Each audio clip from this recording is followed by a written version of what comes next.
hablar de necesariamente hablar del tema del leasing es hablar de una partida que ya desde la perspectiva del plan contable general empresarial ya se cuenta con un dígito propio, básicamente a nivel de las cuentas que nosotros tenemos preestablecidas en el plan contable general empresarial, ¿no? Si ustedes han visto últimamente desde la perspectiva de los códigos de cuentas que se han establecido en este plan contable general empresarial, debido a que muchas normas internacionales de contabilidad lo requerían, se ha procedido a efectuar la apertura de los dígitos correspondientes. Esto también nos ha ayudado desde alguna perspectiva a ordenarnos de mejor manera desde el tema de la contabilización propiamente del leasing y la presentación en el balance general o en el estado de situación financiera, como se denomina, a partir del 1 de enero de este año. ¿Ok? Bien, entonces comenzaremos indicando que desde la perspectiva del plan contable general empresarial vamos a encontrar una situación interesante nosotros, en la cual vamos a trabajar a nivel de una cuenta el tema del plan del arrendamiento financiero, y nos estamos refiriendo básicamente al tema de lo que es la cuenta 32, ¿no? Lo que nosotros hablamos a continuación es referirnos a esta cuenta 32, que está dentro de lo que nosotros llamamos activo inmovilizado, ¿no? Y que corresponde en este caso al manejo que nosotros tenemos dentro de lo que son arrendamientos financieros, tal como la cuenta se denomina activos en arrendamiento financiero. Desde esta perspectiva nosotros vamos a encontrar un primer comentario respecto a las disposiciones que se han dado para el manejo de la presente cuenta. Como nosotros sabemos, dentro de los inmuebles, también una de las innovaciones que ha habido dentro del plan contable general empresarial está referida al hecho de que tenemos inmuebles que pueden ser usados propiamente para la generación de beneficios económicos para la organización, y también otros inmuebles que pueden generar ingresos pero de manera pasiva, es decir, no directamente del uso. Nos referimos acá a las inversiones inmobiliarias. Entonces, desde la perspectiva del plan contable general empresarial, el arrendamiento financiero puede darse de dos tipos. El primero es referido a bienes de uso que se van a usar, y el segundo es referente a bienes que pueden ser alquilados o arrendados. Es decir, al menos teóricamente, yo puedo adquirir un inmueble vía arrendamiento financiero y teóricamente, lo digo nuevamente, lo recalco, puedo yo a su vez arrendarlo, subarrendarlo. Ustedes saben que muchas veces en la práctica esto no se da, pero sin embargo el plan contable general empresarial ha establecido esto, porque si ustedes ven cuáles son la estructura que nos presenta para la cuenta 32, vamos a observar de que tenemos en consideración dos cosas.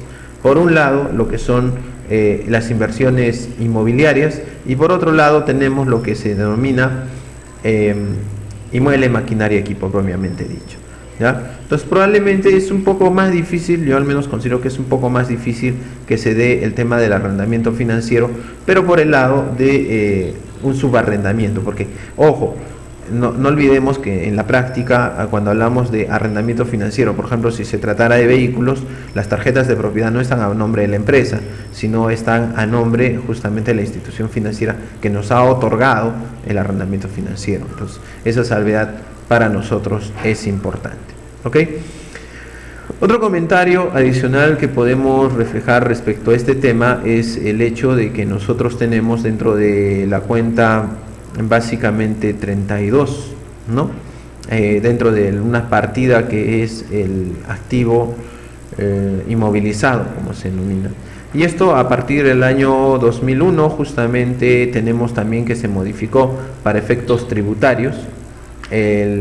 Esto lo maneja el decreto legislativo 299, ¿no? Y que en su artículo 18 nos señala claramente lo siguiente: Para efectos tributarios, los bienes objeto de arrendamiento financiero se consideran activos fijos y se depreciarán durante el plazo del contrato, siendo el plazo mínimo de depreciación 3 años, y se encontrarán sujetos a normas pertinentes sobre revaluación periódica de activos fijos. Entonces, desde esta perspectiva, nosotros podemos afirmar que la cuenta 32, que se reconoce o agrupa todo lo que son desembolsos dentro del tema de partidas del activo inmovilizado, tienen un efecto, el mismo efecto contable y tributario, ¿no? Con la salvedad que el efecto contable está dado por la NIC, ¿no? La NIC 17, ¿sí? Mientras que el efecto tributario va a estar dado por el decreto legislativo, ¿no? 299, básicamente el artículo 18 del decreto legislativo 299, ¿no? Entonces, esa es la salvedad. O sea, desde esa perspectiva, desde esta perspectiva, no se va a generar todavía una diferencia temporal, ¿no? O sea, del reconocimiento de la partida que se tiene, no va a haber una diferencia temporal. Ahora, respecto al tratamiento de la depreciación, como veremos más adelante, puede que sí se generen algunos conceptos que debamos analizar previamente, y puede haber casos en los cuales hayan diferencias temporales, porque como nosotros vemos, de acuerdo a lo que hemos hablado hace un momento, el artículo 18 del decreto legislativo 299 nos establece la posibilidad de un plazo mínimo de depreciación de 3 años, que en la práctica, tratándose de contratos de arrendamiento, se estila necesariamente trabajar la depreciación en función de la vigencia o de la duración del contrato de arrendamiento, ¿no? Pero puede haber algunos casos en los cuales la vida útil del bien exceda a ese contrato de arrendamiento y probablemente se vaya a ejecutar la opción de compra, entonces probablemente la depreciación sea mayor, ¿no? Entonces ahí tendríamos más bien el caso de una diferencia temporal pertinente. Otro tema que sí tenemos que tocar a continuación y que sí nos van a generar diferencias permanentes es el tema de la generación de la diferencia de cambio. La diferencia de cambio, como nosotros sabemos, necesariamente va a afectar el tema del arrendamiento financiero, porque muchos contratos de arrendamiento financiero justamente se dan en función de qué cosas, se dan en función de la aplicación en moneda extranjera y que se deba de convertir a soles, y lógicamente en el hecho de convertir a soles vamos a encontrar un tipo de cambio del reconocimiento inicial y vamos a encontrar tipos de cambio diferente en cada uno de los pagos, y obviamente vamos a tener diferencias de cambio. Ahora, las diferencias de cambio me dicen específicamente cómo yo sé que esto va a afectar a una partida del arrendamiento financiero, o de qué manera trabaja este tema. Me dicen, ¿no? Muchas personas consultan y me dicen tributariamente cuál es la razón por la cual yo voy a afectar este tema dentro del tema de considerar la diferencia de cambio, ¿no? Porque muchas veces me dicen, bueno, puede que contablemente ya está claro que la diferencia de cambio va a afectar a resultados, es decir, va a ir a gastos si es que fuera una pérdida por diferencia de cambio, y va a ser ingresos si es que fuera una pérdida por diferencia, fuera una ganancia por diferencia de cambio, ¿no? Entonces esa situación también está clara. Pero sin embargo, tributariamente, la definición del ámbito de aplicación de una diferencia de cambio con respecto a una partida del activo fijo es bien amplia, y hay que resaltar que el artículo 61 en estos casos no restringe el tema, sino más bien trata de considerar el mayor número de casos posibles, ¿no? Entonces es importante por ello recalcar lo que nos dice el inciso F del artículo 61 del texto único ordenado de la ley del impuesto a la renta, ¿no? A ver, ¿qué nos señala? Nos dice: las diferencias de cambio originadas por pasivos en moneda extranjera relacionadas con activos fijos existentes, aquí es importante, activos fijos existentes o en tránsito, u otros activos permanentes a la fecha del balance general, ¿ya? ¿Por qué hago hincapié en este tema de lo que nos señala el artículo 61 con el inciso F. ¿Cuál es la razón? Porque la definición de activo fijo desde un punto de vista tributario es bastante focalizada y exonera probablemente algunas partidas que nosotros ya conocemos que contablemente sí son activo fijo, pero sin embargo tributariamente no lo son. Es así, por ejemplo, que yo puedo hablar de los intangibles. Ustedes saben que los intangibles para efectos tributarios no son considerados partida de activo fijo, a pesar de que desde un punto de vista contable sí lo pueden ser, ¿no? Entonces, por ello, el artículo 61 divide a los activos fijos en tres grupos, para efectos de considerar de que puede capitalizarse, puede considerarse la diferencia de cambio entre su costo. ¿Cuáles son estos tres grupos? Uno, activos fijos existentes, es decir, aquellos que yo pueda controlar en un inventario. Dos, activos fijos en tránsito. Por ejemplo, si yo estoy hablando del caso de una importación de bienes del activo fijo, obviamente están en tránsito. Y las diferencias de cambio se pueden generar si es que la documentación ya llegó y ya se contabilizó. Y esa diferencia de cambio, a pesar de que el activo fijo no ha llegado al local de la empresa, pues necesariamente debo yo, en este caso, en esta diferencia de cambio, debo yo de activarla, activos en tránsito, a pesar de que no han llegado, pero sin embargo la norma tributaria lo establece. Y el tercer caso es cuando nos señala que también afecta a todos los activos permanentes, ¿no? Activos permanentes ya probablemente ahí es donde agrupa y abarca a la mayoría de tipos de activos fijos que nosotros tenemos considerados para efectos contables, ¿no? Como activos permanentes. Asimismo debemos hacer un hincapié, debemos señalar que tratándose de la diferencia de cambio, de acuerdo a lo que nos señala el inciso F del artículo 61 de la ley del impuesto a la renta, es muy claro al decirnos que esta norma es igualmente de aplicación en los casos en que la diferencia de cambio esté relacionada con dos cosas.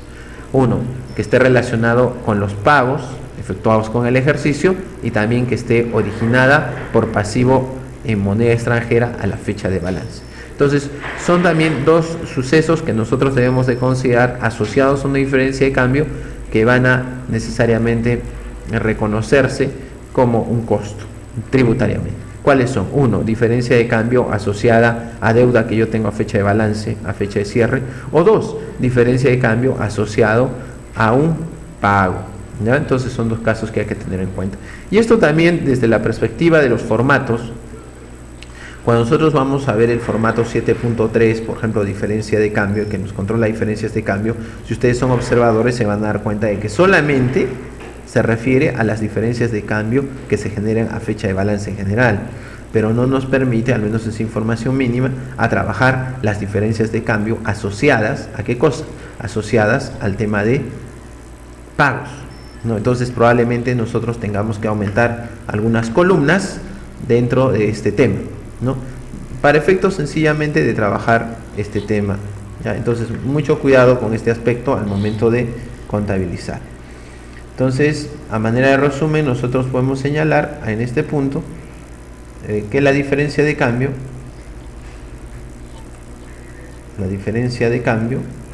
¿no?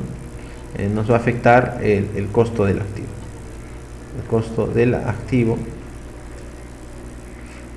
fijo, eso es para un enfoque tributario. Y por otro lado nos va a afectar resultados, esto es para un enfoque netamente contable, ¿ya? Entonces no olvidarse estos dos temas, y esta situación pues sencillamente nos va a generar algo que llamamos diferencia temporal, y la principal consecuencia de una diferencia temporal es un impuesto a la renta diferido, ¿ya? Entonces hay que tener mucho cuidado con este tema, hay que tener en cuenta estos aspectos para una adecuada contabilización. Bien amigos, seguimos acá en línea, estamos transmitiendo desde www.normacontable.org. Esperamos que el presente material sea de utilidad para todos ustedes. Pueden visitarnos en comunidad.normacontable.org y plantear las preguntas que ustedes estimen pertinentes con respecto a este tema. Muy bien. Vamos a continuar nosotros entonces hablando de este interesante tema que es el arrendamiento financiero. A continuación, probablemente queda ya como un hecho necesario, un hecho indispensable, ver cómo es el tema del reconocimiento o a través de qué cuentas yo voy a trabajar el tema de contabilización inicial. Contabilización inicial ¿de qué cosa? De las partidas que yo conozco como asociadas al arrendamiento financiero. Básicamente este tema nosotros lo vamos a considerar de la siguiente manera, o vamos a tener en cuenta lo siguiente: ¿cómo yo hago para contabilizar, o cómo yo hago para trabajar el tema del reconocimiento inicial de una partida de arrendamiento financiero? Al respecto, nosotros, yo considero que el reconocimiento inicial de toda partida del activo fijo, que vamos a colocarlo acá, está asociada a tres cosas, ¿no? A lo que es, en primer lugar, nosotros cuando hablamos de reconocimiento inicial, vamos a considerar lo siguiente. Es decir, reconocimiento inicial, vamos a poner acá la pizarra. Vamos a reconocer lo siguiente en reconocimiento inicial. Por un lado vamos a usar la cuenta 32, ¿no? La cuenta 32, que se va a denominar activos adquiridos en arrendamiento financiero. ¿Ya? Eso vamos a ver en un momento más. ¿Qué otra cuenta voy a usar? Acá sí lo voy a desglosar, la 401115. En un momento más les voy a indicar por qué. IGB, le llamamos así, crédito fiscal por aplicar, ¿no? Vamos a usar también la 37. Dentro de la 37, como ustedes recordarán, no solamente se refiere a lo diferido, sino también tenemos la 3731, que se llama intereses no devengados en transacciones con terceros, ¿no? Y vamos a abonar, ya esto lo conocemos propiamente, a la cuenta 45, que se llama obligaciones financieras. Entonces vamos a comentar ahora a continuación la dinámica que nosotros vamos a tener en cuenta para efectos de trabajar el arrendamiento financiero, y básicamente desde la perspectiva del reconocimiento inicial que nosotros hacemos. Bien, ha sido motivo, creo ya, de una ardua discusión con distintos colegas dentro del ámbito del trabajo del plan contable general empresarial, probablemente dentro del leasing, muchas veces haciendo uso del enfoque teórico práctico. Me dicen que solamente se debe hacer el reconocimiento de qué cosa. Solamente yo voy a hacer el reconocimiento me dicen, solamente yo voy a hacer reconocimiento de capital o del valor actualizado, ¿no? de todos los flujos que se van a generar, y eso lo voy a reconocer como el importe que va a corresponder a la evaluación inicial de la partida en arrendamiento financiero. He visto muchos colegas hacer esto, por lo tanto solamente implicaría hacer uso de la cuenta 32 contra la cuenta 45 y asunto concluido. Y conforme recién mensualmente se van recibiendo el tema de las cuotas a pagar, el detalle enviado por el banco, recién yo procedo a reconocer el gasto, el crédito fiscal y lo demás. Yo considero que esto es un error. He visto muchos colegas que lo hacen así, pero yo la verdad que considero que esto es un grave error, porque sencillamente nosotros estamos omitiendo el reconocimiento de partidas que nosotros debemos demostrar en los estados financieros, y particularmente como consecuencia del conocimiento de la transacción.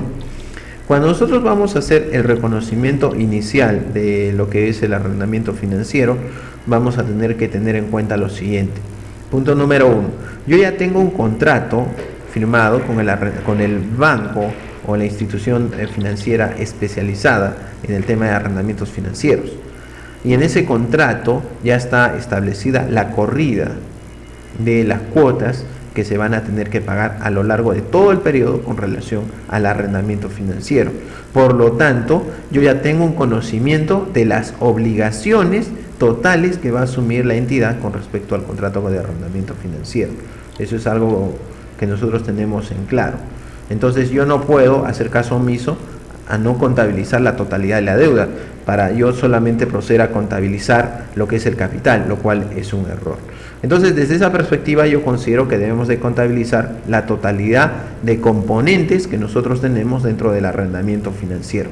Este es un aspecto importantísimo a tener en cuenta aquí. Desde esa perspectiva, entonces nosotros debemos de tener en cuenta lo siguiente. Punto número 1.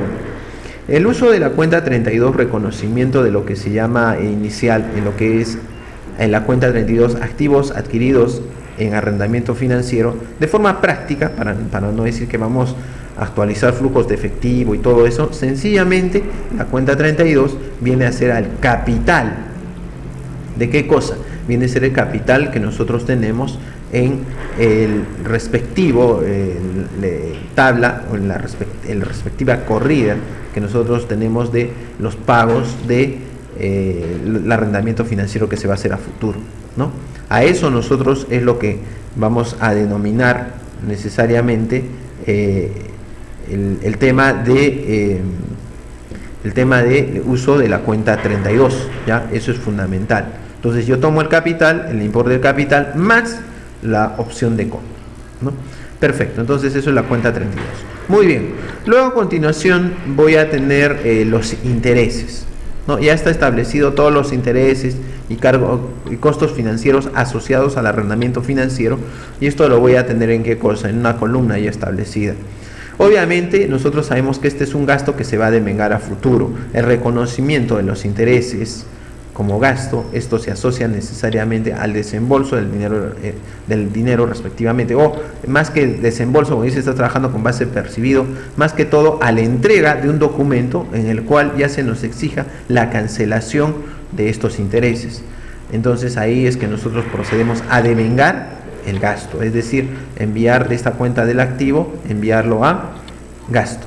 Se registra como un activo este gasto futuro, porque sencillamente en ejercicios futuros, valga la redundancia, nos va a dar la posibilidad de deducir, nos va a dar la posibilidad también de reducir el tema de las ganancias. ¿Cómo reducir las ganancias? Reducir las ganancias por medio sencillamente de la aplicación de gastos. Entonces, aquí también hay un poquito, siempre ha habido un tema de discusión, pues sobre todo con el tema del plan contable general empresarial, cuando se nos habla de que si yo debo usar la cuenta 37 o la cuenta 18. Bueno, en este caso, considerando que la obligación es a un largo plazo, es pertinente, yo creo, aplicar la cuenta 37, que básicamente va a trabajar el tema que se conceptualiza aquí en la 3731 como intereses no devengados en transacciones con terceros, ¿no? Que lo vamos a trabajar a futuro y que probablemente ya lo vamos a estar devengando con cada cuota con cargo a la cuenta 67, ¿no? Para reconocer el costo financiero. Perfecto.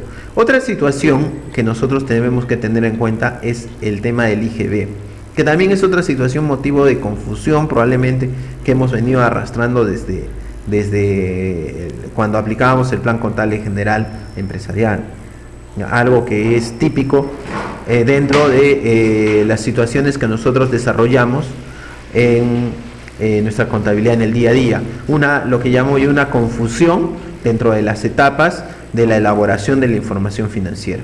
¿Por qué? Porque nosotros a veces confundimos lo que es presentación con preparación. Por ejemplo, cuando se trataba del IGB, también lo usábamos nosotros a la cuenta 38, lo cual es un error. ¿Por qué usas porque es un crédito fiscal? Me decían cuenta 38, cuenta temporal. No, nosotros debemos de registrar contablemente de acuerdo a la naturaleza de la transacción, para posteriormente, cuando efectos de presentar, nosotros hagamos la reclasificación pertinente.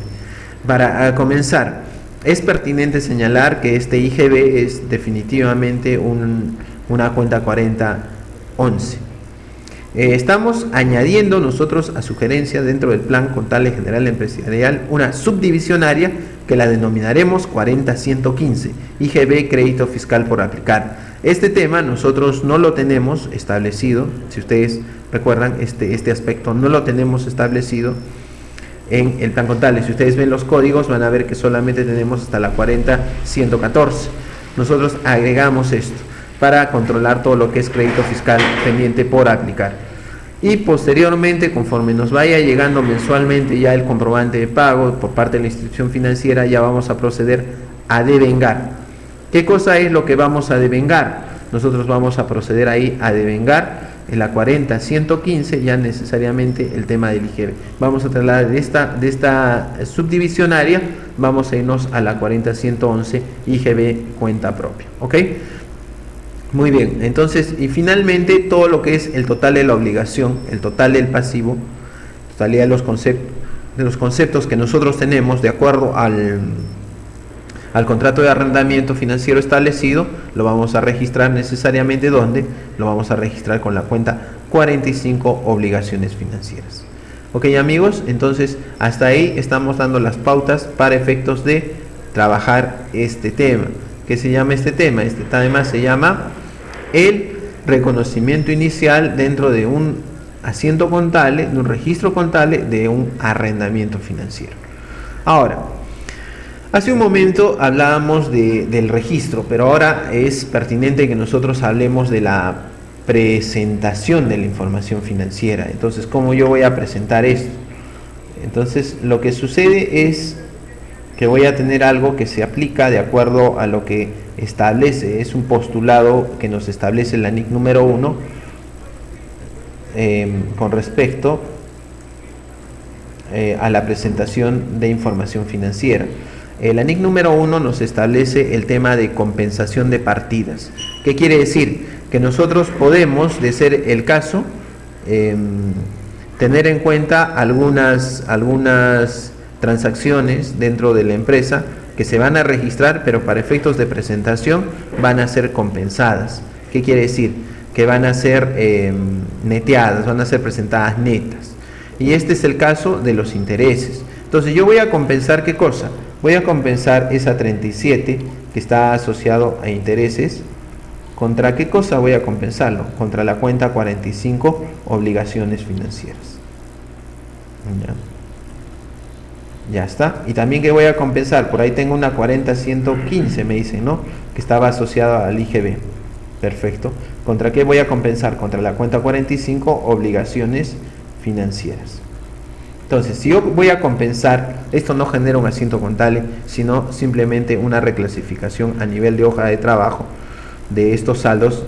Entonces, ¿qué es lo que me va a quedar solamente para mostrar? Voy a mostrar por el lado del activo solamente el saldo de la cuenta 32 y por el lado del pasivo solamente la parte de la cuenta 45 obligaciones financieras, pero solamente la que corresponde a qué cosa, solamente la parte que corresponde a el capital. Entonces llegamos a lo mismo, ¿no? Muchos colegas lo que hacen es registrar solamente el capital, pero cuando no se dan cuenta que lo que simplemente la solución y el procedimiento que se debe hacer de acuerdo a normatividad contable es compensar. Registro en todas las cuentas habidas y por haber, pero para efectos de presentar reduzco el impacto porque sencillamente compenso. Por la siguiente razón, cuando hablo yo del ITAN, pues yo no voy a considerar los intereses pendientes de devengar como un activo fijo, definitivamente no son un activo fijo.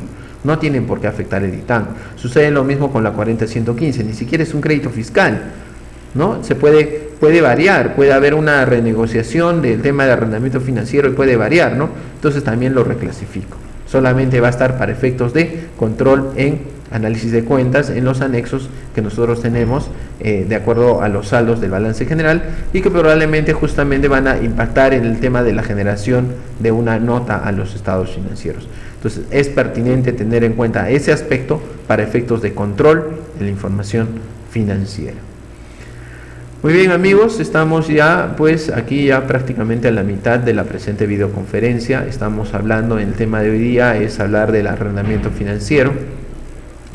Y nuevamente recordarles que estamos transmitiendo todas nuestras videoconferencias los días martes y jueves a las 10:30 de la mañana. Ahorita son las 11 de la mañana, 14 de abril del 2011. Para las personas que estén en diferido, solamente van a poder escuchar el audio. Ya probablemente no van a poder visualizar algunos mensajes, algunos textos. Por ello es recomendable programarse con tiempo, ¿no? En agenda, todas las videoconferencias que nosotros tenemos. Ahora, este jueves, me están preguntando por acá, ¿qué videoconferencia tenemos para este jueves? Este jueves nosotros tenemos, vamos a trabajar el tema, a ver, eso lo pueden encontrar en la web en comunidad.normacontable.org, ahí en el rubro eventos para miembros de la comunidad, ahí están toda la lista de videoconferencias que vamos a trabajar. Los martes son tributarios, no se olviden. El próximo martes 19 de abril a las 10:30 vamos a hablar acerca del artículo 58 de la Ley del Impuesto a la Renta y de la NIC 12, un caso básico asociado al reconocimiento del pasivo como diferido, ¿ya? Algo indispensable que también es de mucha utilidad para ustedes, ¿ya? Y bueno, viene Semana Santa, el próximo jueves no vamos a tener transmisión, pero hasta el siguiente martes, el martes 26, el 26 de abril, a las 10:30 de la mañana, nosotros estaremos hablando de un tema que probablemente para muchos digan es sencillo, pero sin embargo es pertinente verlo en nuestros martes tributarios. Nos referimos al tema del régimen especial del impuesto a la renta, que bueno, en la mayoría de colegas, si bien es cierto, algunos dicen, bueno, es un régimen básico, tengo conocimiento, pero sin embargo vamos a hacer algunas recapitulaciones importantes acerca de este tema. Muy bien, amigos, entonces vamos a continuar con la presente videoconferencia. No olvidarles, en caso de que tengan algunas consultas o preguntas, las pueden hacer también vía la siguiente web, ahí lo vamos a colocar nosotros en el monitor, comunidad.normacontable.org. Listo, para todas aquellas personas que deseen trabajar este tema. ¿Ok? Muy bien, entonces, vamos entonces a trabajar a continuación el tema de los devengamientos, es decir, qué es lo que pasa cuando nosotros trabajamos el tema de ya el pago de las cuotas y probablemente el tema de la contabilización de las diferencias de cambio, que ese es ya motivo de la segunda parte de la presente videoconferencia. Y finalmente vamos a dar algunos comentarios respecto al tema de necesariamente al tema de ISBAC. Vamos a hablar algo del ISBAC para terminar la presente conferencia del día de hoy. Muy bien, entonces cuando nosotros hablamos, muchas veces nos preguntamos qué es lo que pasa cuando trabajamos. Ya hemos visto el reconocimiento inicial, entonces me dicen, ¿qué pasa cuando vemos el tema de los pagos, ¿no? ¿Qué es lo que yo voy a trabajar cuando vamos a ver el tema de los pagos? En primer lugar, no voy a tocar diferencia de cambio, luego voy a hablar más adelante del tema, pero voy a ver los pagos en general. Bueno, el pago cuando yo tengo un arrendamiento financiero es obvio. Voy a tener que registrar un cargo a la 45 como obligaciones financieras. Obligaciones financieras. Con abono, ¿a qué cuenta? Con abono a la 10.4, ¿no? Por decir. 10.4.1, que puede ser cuenta corriente operativa, ¿no? Suponiendo que es con cargo en esta cuenta. Ese es el primer caso. La segunda situación, pues me dicen, ya procede al devengamiento del gasto. Perfecto. ¿Cuál es la devengamiento? Se va de la 67, ¿no? Se va a ir de la 67, que nosotros tenemos en el plan contable, que nosotros lo conocemos como gastos financieros, ¿no? ¿Y contra qué cuenta? Eso lo vamos a usar contra la 37, ¿no? Contra la 37, que habíamos visto hace un momento, que habíamos visto dentro del tema de la contabilización, ¿no? Al hablar nosotros de la 37, ¿no? La 3711. ¿Listo? La 3711.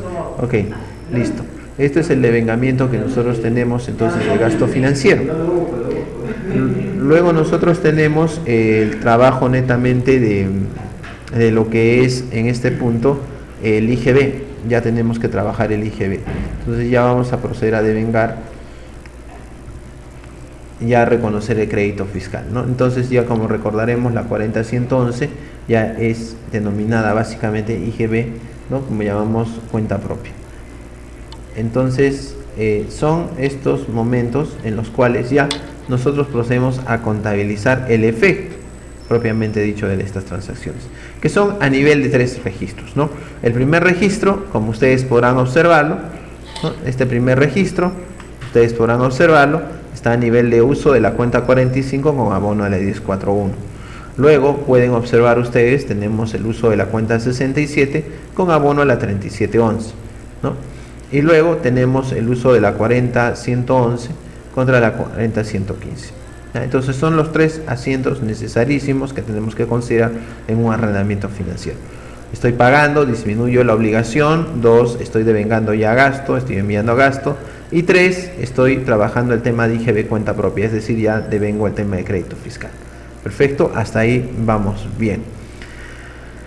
Luego viene un tema que es particularmente importante, que hemos comentado ya hace un momento. Nos estábamos refiriendo al manejo o gestión que nosotros tenemos del arrendamiento financiero, básicamente con relación a la diferencia de cambio. Entonces vamos a dar nosotros algunos alcances sobre la diferencia de cambio. Siempre es pertinente hablar porque en la práctica muchos contratos de arrendamiento financiero van a estar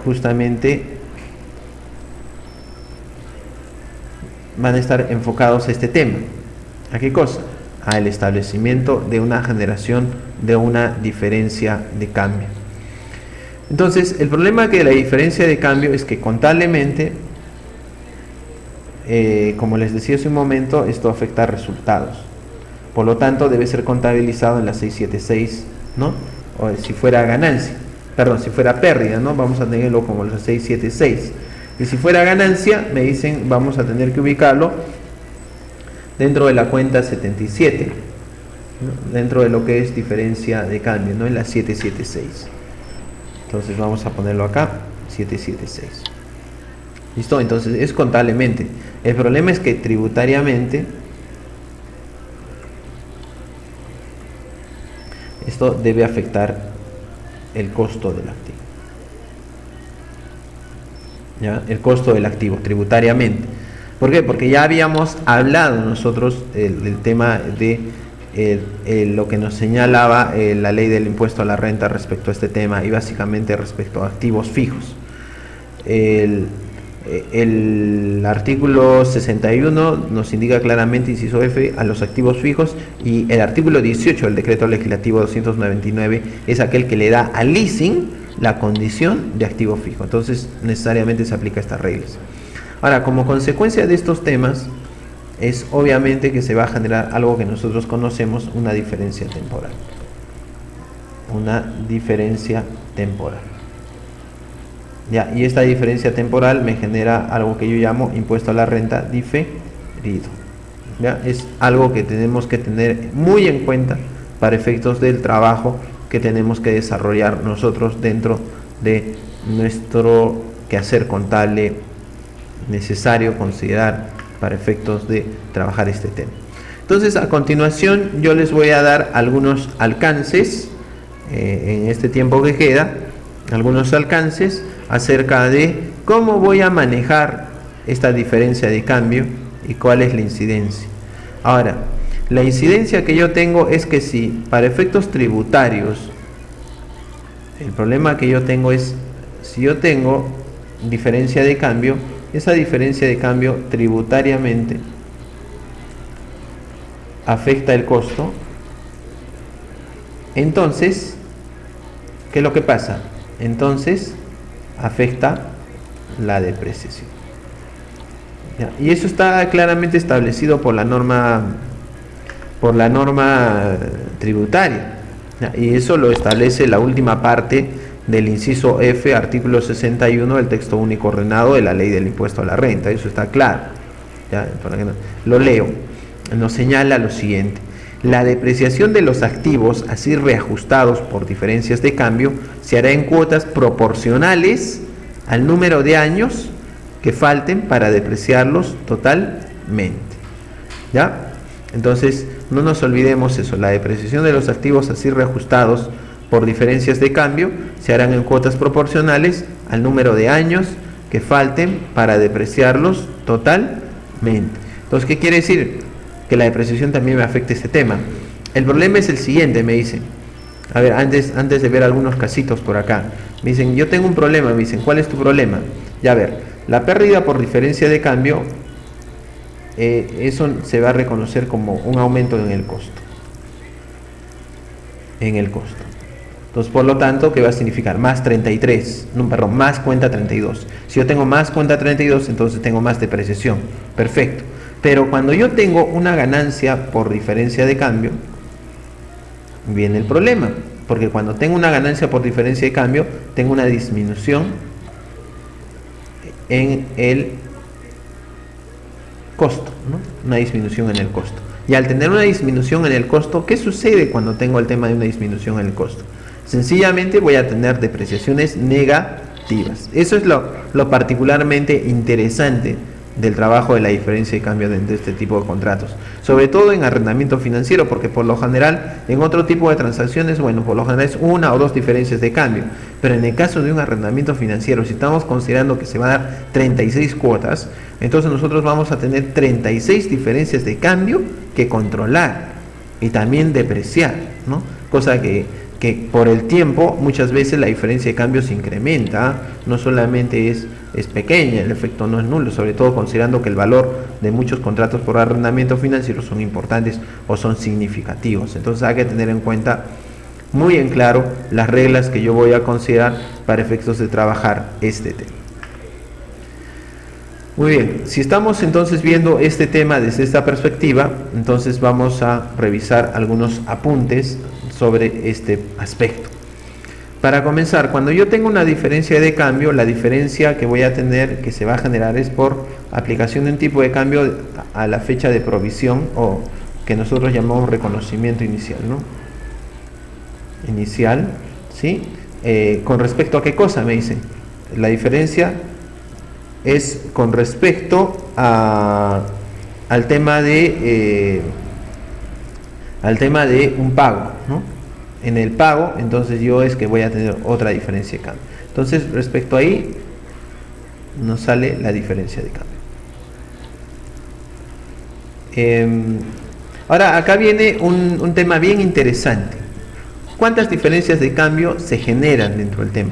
Yo considero que se generan diferentes, valga la redundancia, diferencias de cambio, pero que en el camino se van neteando.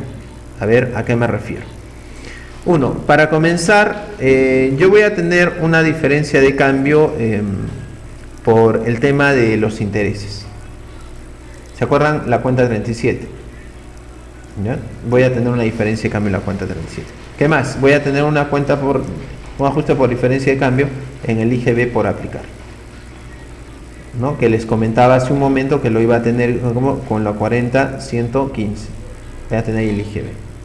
Pero estas diferencias de cambio, en un escenario, estas diferencias de cambio se van a anular cuando ajusto el total de la deuda. ¿Ya? Entonces, cuando yo ajusto el total de la deuda, ¿qué cosa? El total de la deuda. Yo ajusto la cuenta 45, ¿no? Cuando termino. Porque fíjense, desde una perspectiva del asiento contable, el interés es una cuenta de activos, es una cuenta acreedora. El IGB por aplicar una cuenta acreedora. Y la deuda está como una cuenta propiamente nos dice de pasivo, acreedora, ¿no? Entonces, el efecto que se tiene es que compensa. Si yo ajusto la 37, ajusto la 40-115 y ajusto la 45, entonces se va a compensar. Entonces la pregunta es, ¿cuál es la diferencia de cambio que nos va a quedar necesariamente que debemos de controlar? Si los intereses, el IGB se compensa, ¿cuál es la diferencia de cambio que queda finalmente? La diferencia de cambio que va a quedar es la siguiente, ¿ya? Se debe controlar la diferencia de cambio asociada al capital, ¿ya? Y que ¿cómo lo voy a tener yo? Eso lo voy a tener registrado en la cuenta 45. Entonces, ese es el único importe que nos va a quedar a nosotros entonces pendiente para trabajar este tema. ¿Ok? Entonces debemos de tener mucho cuidado al momento de trabajar el tema de diferencias de cambio. El efecto neto es que basta que yo ajuste la diferencia de cambio de la cuenta 45, hay que ver qué cosa estoy ajustando. Estoy ajustando solo la parte del capital, estoy ajustando la parte del IGB, la parte de los intereses. Por lo general, el efecto neto y lo que me va a afectar solamente, diferencia de cambio que me va a quedar, es solamente la que corresponde al capital. Y es justamente la que va a ajustar al costo de la cuenta 32, o va a subirlo o va a disminuirlo. ¿Ok? Entonces, ese comentario es pertinente. En la práctica suceden este tipo de problemas que nosotros debemos de considerar para efectos de su mayor control. Ok, amigos, bien, estamos ya nos faltan 10 minutos más. Estamos trabajando el tema de el arrendamiento financiero, el leasing, un tema de particular interés para todos ustedes. Invitarlos a que participen en comunidad.normacontable.org, vean la programación. Para las personas que nos van a poder ver en diferido y que no han podido asistir, bueno, van a tener solo el audio de la videoconferencia, ese es el tema. Así que por favor, si ustedes tienen colegas o amigos y quieren que participen, pues les pueden comunicar para que puedan acceder a este portal, ¿no? Este servicio de información complementario gratuito que nosotros damos a todos nuestros usuarios. ¿Okay? Muy bien. Entonces vamos a proceder ahora a revisar un temita rápido, que es el tema del leaseback.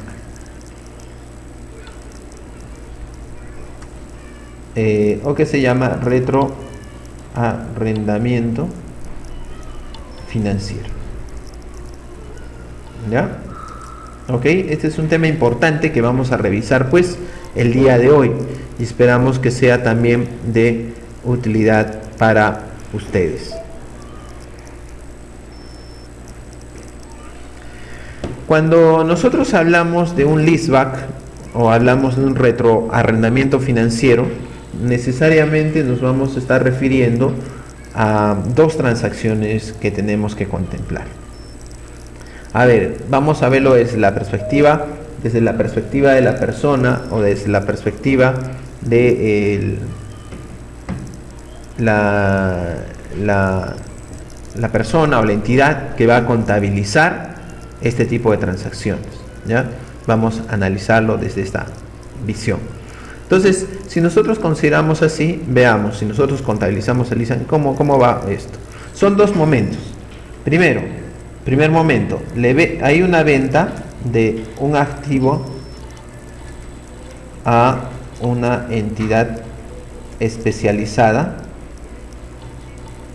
en el arrendamiento financiero. ¿Ya? O sea, por ejemplo, puede ser un banco, ¿no? Primer momento, yo, empresa, le vendo un activo a una entidad especializada en el tema de arrendamiento financiero, por ejemplo al banco. Ese es el primer momento. Y el segundo momento es el banco o entidad especializada me otorga el activo,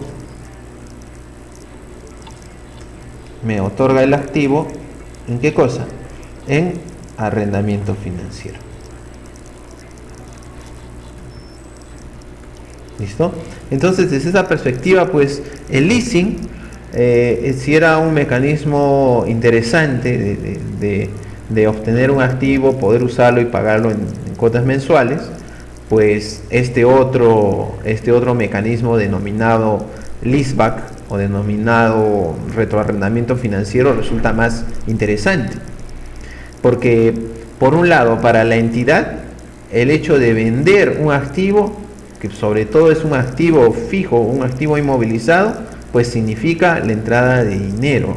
Desde una perspectiva de tesorería, nosotros podemos considerar pues de que hay una mayor liquidez en la empresa, ¿no? Y por otro lado, no me estoy deshaciendo del activo. Probablemente me dicen, pero estás vendiendo activo fijo, activo que tú usas, y estás sacrificando pues las operaciones de la empresa. Y no es así, porque nuevamente yo voy a volver a usar ese mismo activo. Pero ¿cuál es el tema? Que el banco ya me lo va a entregar a mí en condición de un arrendamiento financiero, y por lo tanto tengo que pagar una mensualidad respecto a ese tema, ¿no? Entonces son dos momentos que yo debo de contabilizar dentro de este tema para efectos de reconocimiento del arrendamiento financiero. ¿Ok? Muy bien, entonces vamos a proceder ahora a continuación a ver el tema de la contabilización de este tema, siempre con ayuda del Plan Contable General Empresarial y reconociendo los dos momentos que nosotros estamos viendo aquí. El primer momento es el reconocimiento del tema de la venta del activo fijo, ¿no? Entonces vamos a ver cuál sería el tema de la contabilización de este activo fijo, cómo yo lo voy a contabilizar. Para contabilizar un costo de un activo fijo, como ustedes saben, vamos a usar, por decir, desde la perspectiva del Plan Contable General Empresarial, voy a tener que considerar dos momentos, el ingreso y el costo, ¿no? Por ejemplo, el ingreso está reconocido con el uso de la cuenta 16, considerando que voy a vender, usaré una partida de inmuebles, maquinaria y equipo, ¿no? Entonces aquí voy a usar la 1653, ¿no? Entonces la 1653 es básicamente la cuenta por cobrar. Luego voy a tener que abonar acá la 40111 porque por el tema del IGB, ¿no? Que se llama IGB, que nosotros tenemos como IGB cuenta propia. ¿Listo? Acá vamos hasta ahora es una venta común y corriente, me dicen, oye, yo no le veo mucha diferencia. La diferencia está a continuación, en el uso de las dos cuentas. Por un lado vas a tener la cuenta 75, básicamente vamos a ver que esta es la 7564. 7564 y con la 7564 inmuebles, maquinaria y equipo. ¿Listo? Ok. ¿Cuál es la diferencia? ¿Cuál es el punto clave del ISBAC? Es que acá yo voy a tener que usar necesariamente, aparte de la 75, y vamos a ver por qué importe o cuál es la razón de ser, voy a tener que usar la 494. ¿Cómo se llama la 494? Y si lo voy a poner con nombre y apellido propio. ¿Qué es la 494? La 494 se denomina ganancia por, ganancia en venta con arrendamiento financiero paralelo, que es justamente esta subcuenta fue implementada a partir de mayo del 2010 con la última modificación que hubo al documento del Plan Contable General Empresarial. Entonces, a ver, vamos a ver cuál es el uso o implicancia de este tema. Y luego, por otro lado, voy a tener que trabajar los costos, ¿no? En los costos me dicen, voy a tener que trabajar, me dicen, bueno, la cuenta 39, ya está, la cuenta 66, no sé si me alcanza el espacio aquí, con abono a la cuenta 33. Entonces, sí me alcanza el espacio. Bueno, vamos a ver depreciación, le vamos a poner el texto. Acá, ya no es la cuenta 66, perdón, la 65. Lapsus con el Plan Contable General Empresarial, hablamos de la cuenta 65, nos vamos a referir a la 65.513. 65.513, inmuebles, maquinaria y equipo. ¿No? Y luego tenemos la 33, que ya ustedes la conocen, la 33, inmuebles, maquinaria y equipo. Muy bien. Entonces vamos a explicar cuál es la razón del uso, creo, si ustedes ven. Respecto a las ventas, me dicen respecto a las ventas, hay una salvedad acá cuando tú haces una venta como consecuencia del ISBAC, ¿no? Que es la aparición de la 494. ¿Cuál es la salvedad? ¿Cuál es el comentario que nosotros debemos de hacer? Punto número 1. Cuando uno realiza una venta, de un bien que luego va a ser sujeto de arrendamiento financiero, es decir, voy a tener yo un leaseback. Cuando yo tengo esa situación, entonces debo tener en cuenta la ganancia de esa venta. ¿Ya? A ver. Cuando yo venda un activo que luego va a ser sujeto de arrendamiento financiero, es decir, va a haber un leaseback, entonces yo tengo que tener cuidado con la ganancia. ¿Ya? ¿Qué pasa? La ganancia, es decir, el mayor valor que yo tengo con respecto al costo que yo tengo en la cuenta 65, ese mayor valor con respecto a la cuenta 75, el margen de utilidad, el margen de ganancia que hubiera sobre la venta de dicho activo fijo, no se va a reconocer en la cuenta 75, sino en la cuenta 494. Esa es la diferencia cuando nosotros contabilizamos una venta bajo el enfoque del ISBAC. No reconozco como ingreso la totalidad de la venta, solo debo de reconocer como ingreso el importe que equivale al costo. En este caso, es decir, si yo tengo, por ejemplo, en la 65.513 1000 soles, ya, es decir, el costo fue 1000 soles y yo lo vendí a 1500, entonces en la 75.64 solamente voy a registrar 1000 soles y los 500 que son la ganancia lo voy a registrar en la 494, ¿ya? ¿Qué se llama? ¿Cómo se llama esto? Ganancia en venta con arrendamiento financiero paralelo, ¿ya? Que es un tema fundamental que ustedes deben de conocer. Ahora, la 494 se va a devengar, se va a ir afectando a la cuenta 75. Ojo, va a ir afectando a la cuenta 75 a lo largo de ¿qué cosa? A lo largo de todo el periodo de arrendamiento financiero. Entonces, si son 36 meses, entonces yo voy a ver que en 36 tengo que dividir esa ganancia entre 36 y cada mes iré haciendo una reversión de ¿qué cosa? De la 494 a la 75, ¿ya? Mensualmente. Es decir, cuando haga el asiento del arrendamiento financiero del pago, como habíamos visto ya en la primera parte de la presente videoconferencia, cuando habíamos visto que era el asiento de devengamiento de interés, que era el asiento de reconocimiento de crédito fiscal y del pago respectivo, si es que fuera un leaseback, yo adicionalmente tendría que hacer un cuarto asiento. ¿Y cuál es el cuarto asiento que yo voy a tener que hacer? Es el devengamiento de esa ganancia, es el devengamiento de esa 494 que yo lo tengo como ganancia con arrendamiento financiero paralelo, ¿ok? Entonces no olvidarse de ese tema, ¿ya? Este tema es importantísimo porque es fundamental dentro del reconocimiento de la contabilización del ISBAC. Y después el segundo momento del ISBAC ya es algo que hemos tocado hace un momento. El segundo momento ya es algo más sencillo. ¿Cuál es el momento 2? Me dicen, el momento 2 sencillamente es cuando yo procedo a reconocer el arrendamiento financiero, ¿no? Cargo a la 32, cargo a la 37.13, ¿no? Si hubiera el caso, si era 30 y a la 37.11, 37.11, a la 40.115 que ya habíamos hablado, ¿no? Con abono a la 45. O sea, ya el momento 2 es tan solo igual, es lo mismo que yo tengo que contabilizar con respecto a un arrendamiento financiero.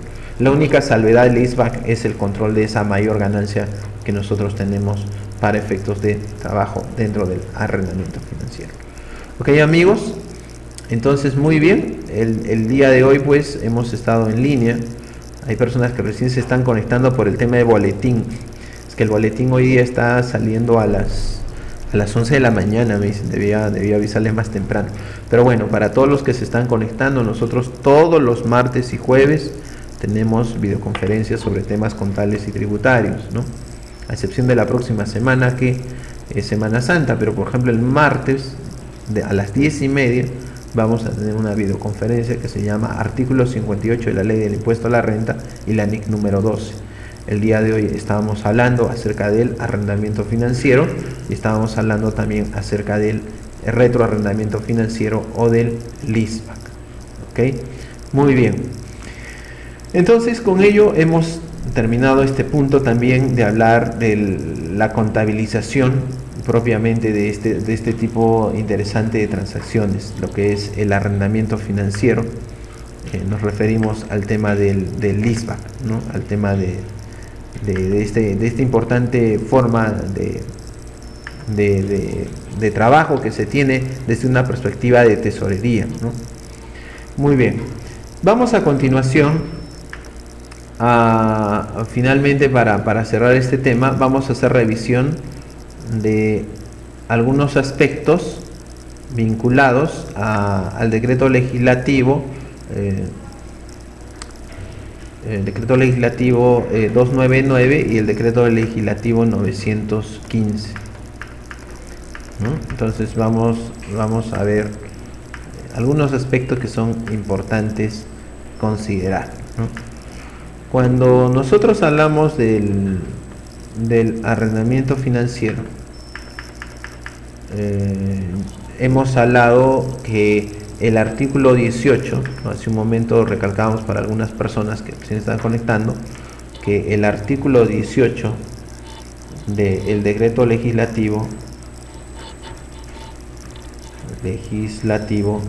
299, vamos a bajarlo un poquito, y ahí está, es el artículo que nos da justamente el hecho de definir la naturaleza de un arrendamiento financiero tributariamente como activo, que es decir, de que ya no haya una diferencia con respecto al reconocimiento que tenemos de un leasing con la cuenta 32.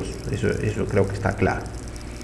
Pero sin embargo hemos hablado contablemente acerca del leaseback, ¿no? Entonces ahora vamos a revisar algunos comentarios tributarios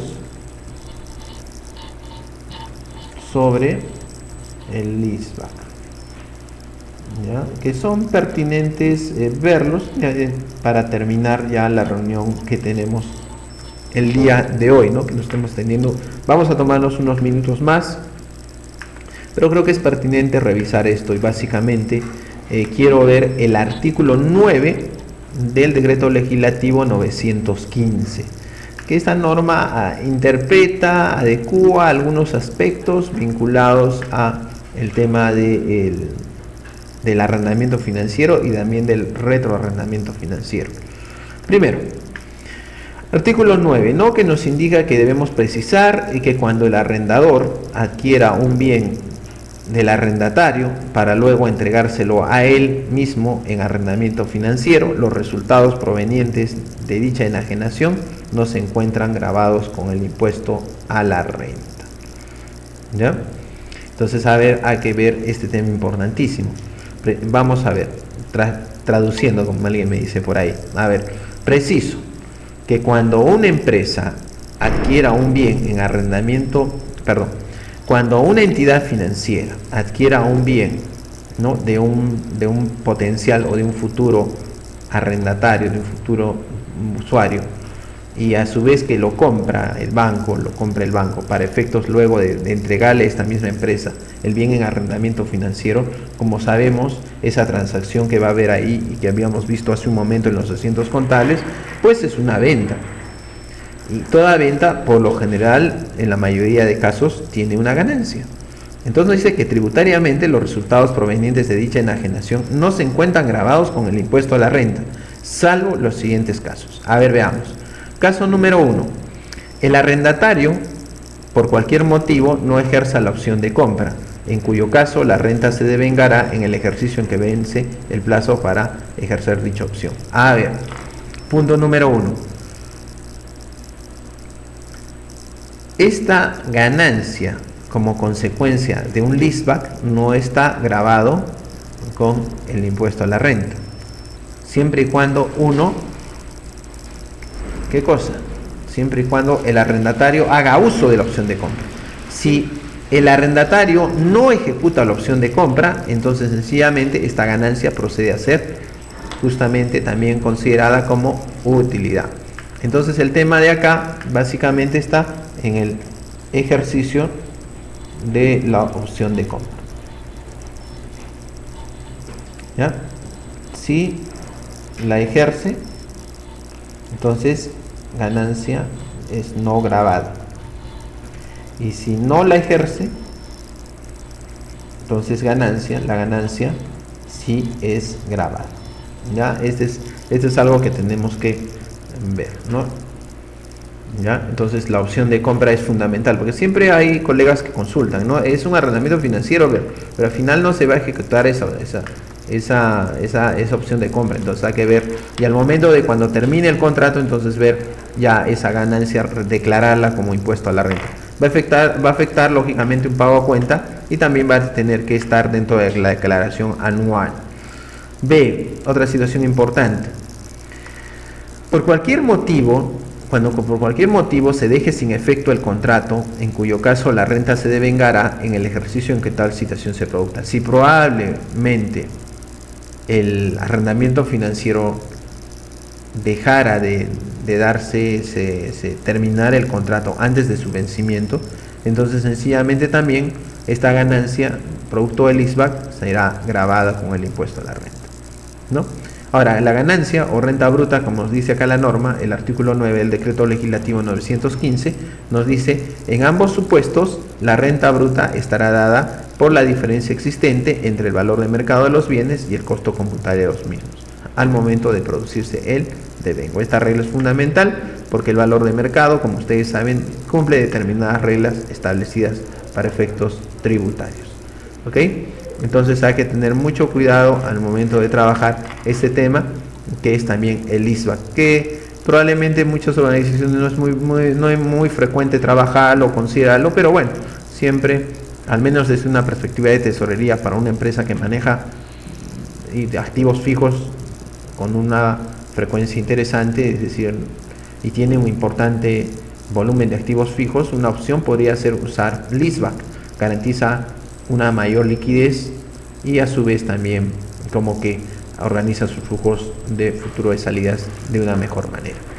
Ok amigos, entonces con ello estamos terminando la presente videoconferencia del día de hoy.